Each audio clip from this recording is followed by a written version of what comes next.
भगवत भक्त जगत वंदनीय होते हैं।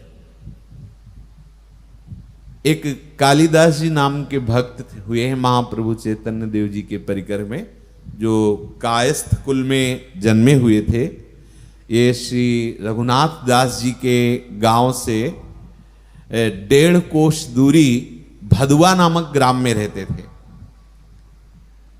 रघुनाथ दास जी के संबंधी थे, उनसे मिलते जुलते रहते। तो रघुनाथ दास जी में तो तेजोमयी भक्ति का जागरण था, तो उनके संग से इनके भी हृदय में भक्ति जागृत हुई थी। कभी कभी भगवान नाम गान करते करते विकल हो जाते, रोने लगते, लौटने लगते, ऐसी इनकी भक्ति थी। ये बिना नाम के कोई तो बात ही नहीं करते थे, जब बोले तो पहले नाम बोले। ऐसा होना चाहिए हर उपासक को, जब अपनी जबान खोले तो पहले श्री राधा, हाँ ऐसा, राधा राधा, ऐसा बात करें तो नाम उच्चारण करते हुए, तभी आपकी वैष्णवता है, तभी आपकी दासता है, तभी आपकी भक्ति है। कोई भी बोले अपने आराध्य देव का नाम बोल के ही बात करे, जैसा शास्त्र कहता है वैसे चलोगे तो बहुत जल्दी भक्ति आ जाएगी। और जब बात बंद करो जय श्री राधे, तो आपका बीच में अगर कोई त्रुटि हुई है तो नाम की कृपा से उसका मार्जन हो जाएगा, आपके भजन में विघ्न नहीं पड़ेगा। और जब नाम उच्चारण कर रहे हो तो पूरा नाम ही माना जाएगा। प्रारंभ में नाम, मध्य में नाम और विश्राम में नाम, तो पूरा नाम में माना जाएगा। इनकी ऐसी अद्भुत निष्ठा थी कि जहां कहीं इनको पता लगता कि वहां भक्त रहते हैं तो ये वहां दौड़ करके जाते और अच्छे अच्छे पदार्थ साथ लेके जाते, अच्छे अच्छे। देखो, भगवत भाव प्राप्त करने के लिए उत्तम बात होनी चाहिए। ठाकुर जी की सेवा के लिए उत्तम वस्तु, वैष्णव सेवा के लिए उत्तम वस्तु का भाव होना चाहिए। और गांव में जैसे सत्यनारायण की कथा होती ना, तो वहां जो दुकानदार होते हैं ना, वो लोग अलग छांट के रखते हैं, सुपारी, कपड़ा, नारियल, सूखा हुआ नारियल जिसमें पानी नहीं, ऐसे सब। और पूछते हैं जैसे सुपारी तो आपको पाना है या पूजा के लिए? बोले पूजा, तो वो सड़ी वाली जो बिकनी नहीं है वो दे दिया। ऐसे ऐसा ऐसा भाव अलग खेल रही कि भगवत आराधना के लिए बहुत निम्न कोटि की वस्तुएं लाए और आप अपने लिए महंगी महंगी वस्तुएं ला रहे, तो सर्वांतर्यामी जान रहे कि तुम कितना कपट कर रहे हो सेवा में। नहीं, उत्तम उत्तम वस्तुएं, तो अच्छे अच्छे पदार्थ वो उन भक्तों के लिए ले जाते। कहीं भी सुनते वहां भक्त हैं तो उनके यहां जाते, अच्छे अच्छे पदार्थ ले जाते। और जब भक्त पा चुकते तो उनका स्वाद लेने के लिए पहले वो याचना करते कि थोड़ा सा हमें प्रसाद दे। अगर नहीं देते तो जिस पत्तल में वो पाए वो तो फेंकेंगे ना बाहर, वो बाहर जाके इंतजार करते रहते, जब पत्तल बाहर फेंकते ऐसा उसको चाट लेते। कितना बड़ा भाव, कितना बड़ा भाव। इनको कभी अच्छे पदार्थ स्वयं खाने में सुख नहीं मिलता, भक्तों को पवाने में सुख मिलता था। महाप्रसाद को ये अपना जीवन समझते थे। भगवत और भक्त उच्छिष्ट को ये अपना जीवन समझते थे। अपने लोगों को रोज महाप्रसाद ही पाना चाहिए, बिना अर्पित किए प्रिया प्रीतम को कुछ नहीं पाना। ये नियम बना लो, ये मनमानी आचरण नहीं होने चाहिए कि ठेलिया में गोलगप्पा में वो बस खड़े खाए, वैष्णव का स्वरूप नहीं। यदि आपको पाना ही है तो आप ले लीजिए पात्र में, अपने घर आइए, श्री जी को भोग लगाइए और फिर पा लीजिए। जो भी, मान लो यहां तो वृंदावन है, यहाँ तो क्या है, परम पावन भूमि में तैयार होता है। अगर आपको बहुत ही पसंद ही है वो पिज्जा बर्गर, ये हम कहते चलो अपने ठाकुर जी को ये नियम ले लो, तो अपने आप आपकी स्वाद बुद्धि नष्ट हो जाएगी पदार्थों से। प्रसाद बुद्धि आने पर मोह नष्ट हो जाएगा, राग नष्ट हो जाएगा वस्तुओं का। और फिर ये उसके घर के सामने लौटते कालिदास जी, क्योंकि उसकी चरण धूलि कहीं ना कहीं होगी। कैसा दैन्य भाव भक्तों में पाया गया। पद धूलि को मस्तक पर चढ़ाते, इसके सिवा इनके पास और कोई साधना नहीं थी। तप, पाठ, अध्ययन, अभ्यास इस पर इनकी मातृ बुद्धि नहीं थी। मातृ बुद्धि थी भक्त कृपा पर। भक्त को अच्छे अच्छे पदार्थ पाना, उनका उच्छिष्ट पाना, उनकी चरण रज लगाना, उनका चरणामृत लेना। प्रभु पद्मों में इनको अपार प्रेम की प्राप्ति हुई। देखो, प्रेम प्राप्ति का मार्ग अलग है। अन्य साधनाओं के द्वारा जो फल प्राप्ति, मोक्ष प्राप्ति, कल्याण प्राप्ति, ये अलग मार्ग। अगर प्रेम प्राप्त करना है तो रे मन स्कन संग बिन रंच न उपजय प्रेम। प्रेमी जनों के संग, नीतिक धर्मिन संग रंग बढ़त नित्य नित्य सरस। तिनकी, वो सेवक जी महाराज ने कहा है कि जो नाम सुनाते हैं, जो यश गान करते हैं, अगर वो रसिक जन कृपा करके जूठन दे तब मेरी बात बनेगी। ऐसे रसिक कृपा जो करे तो हमसे सेवक निस्तरे जूठन ले पावे सदा। सेवक जी महाराज ने कहा। बनावट की इनमें गंध भी नहीं थी। अर्थात उपासक में नाटकबाजी नहीं होना चाहिए। भक्ति मार्ग में नहीं, ठीक से चलो, असली में रोना आ जाएगा, असली में भाव आ जाएगा। इनको सुनने को मिला कि एक भक्त शूद्र जाति के हैं, गांव के बाहर एक ऐसे झोपड़ी बना के गरीबी से गुजारा कर रहे हैं। पति पत्नी दोनों नाम कीर्तन भजन करना।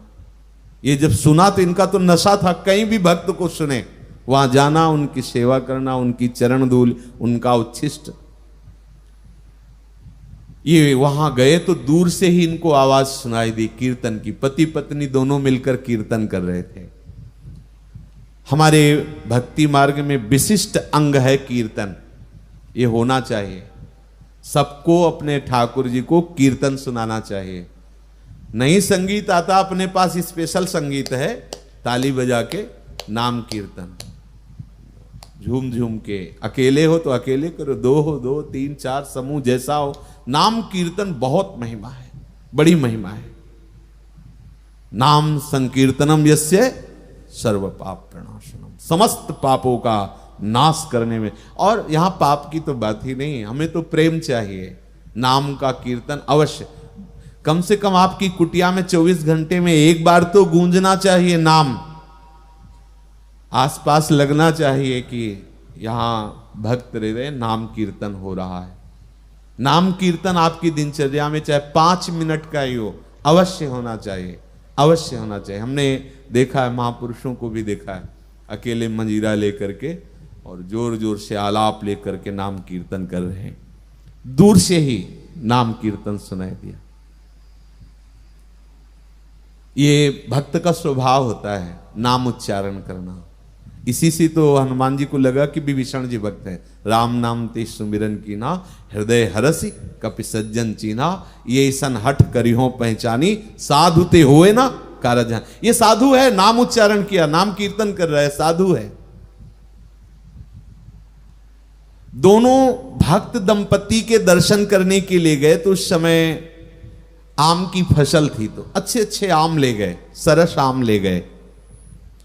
और जब ये उनके घर गए तो उनकी दैन्यता, वो तो एकदम सकुच गए कि मुझ अधम नीच के घर आप जैसे महान भागवत, हम तो इस योग्य नहीं। अब वो प्रणाम की मुद्रा में हुए कि वो दोनों साष्टांग लेट गए पति पत्नी। फिर उनका, हम आपके ठाकुर जी के लिए आम लाए हैं, आप भोग लगाइए, और मुझे बहुत अच्छा लगेगा कि आप प्रसाद रूप से उन्हें पावें। अगर सीधे कह दें कि आपके लिए लाए तो सकुच जाएंगे। उनका आपके ठाकुर जी के लिए लाए हैं और आप भोग लगाइए। बहुत ही अकिंचन एक झोपड़ी में रह रहे थे।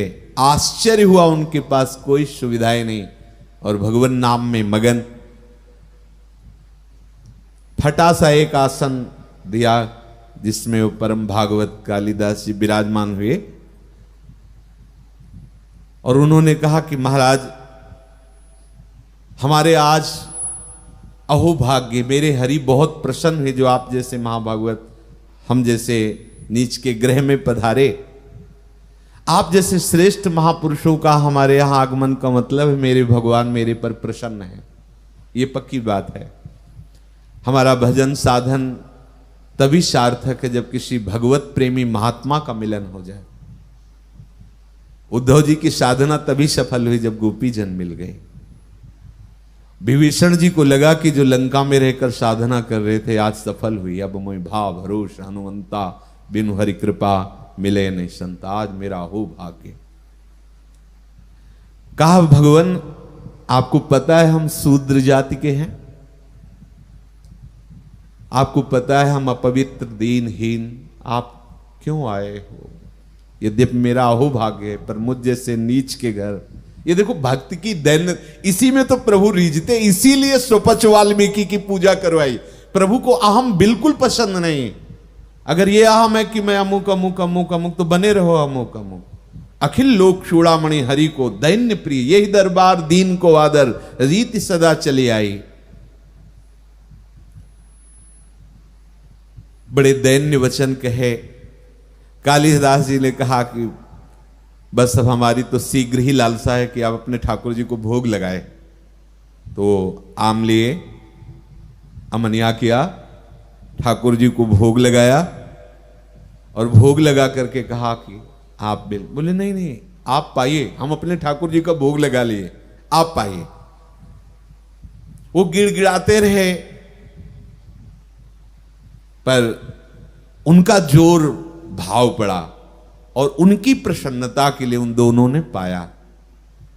अब वो विचार किए कि कैसे मांगो, तो उन्होंने कहा कि अब थोड़ा सा प्रसाद ठाकुर जी का हमको। अरे अपराध, ये तो घोर अपराध, मुझ जैसे नीच के ऐसा हमने पा लिया, अब तो नहीं दे सकते।